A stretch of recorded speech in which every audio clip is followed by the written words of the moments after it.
Hey investors, this is Doug Ehrman, contributor here at Seeking Alpha, talking to you today about a rebound story a year after the fact and what it means going forward.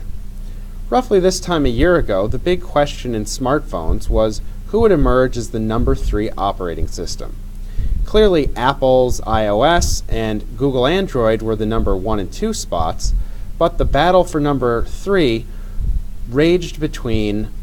Blackberry, which was awaiting the release of the Blackberry 10 operating system, and as well as the Z10 and Q10 devices, and the partnership between Nokia and Microsoft with the Windows Phone. Now, a year later, the clear winner has been Microsoft and Nokia, but still quite a bit has changed. Microsoft recently announced that it would be acquiring Nokia's handset division from the world's largest handset maker in an effort to bolster its efforts to get into the hardware side of this business and really to play on the success that it's had with the Lumia line.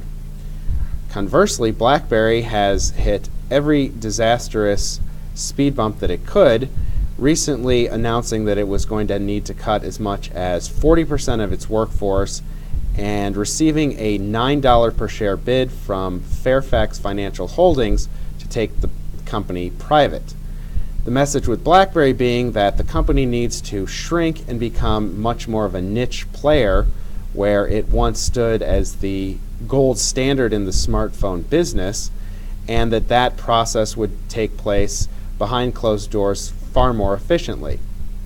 As things stand, Blackberry has been unable to compete and has continued to lose huge market share and to really disappoint investors who had really started to bid the stock back up, hoping that the release of the new operating system and devices could be the beginning of a turnaround story.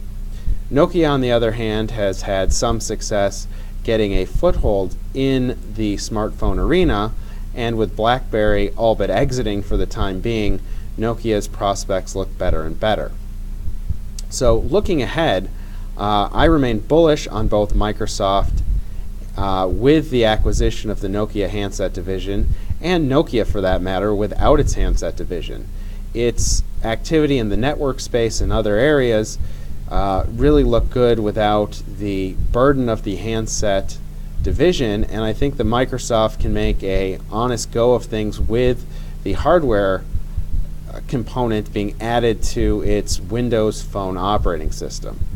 On the other hand,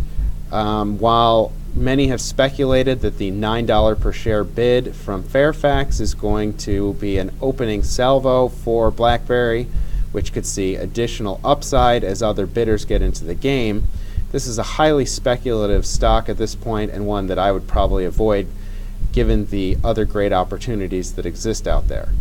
Ultimately, I think we will see continuing fluctuations in the smartphone arena,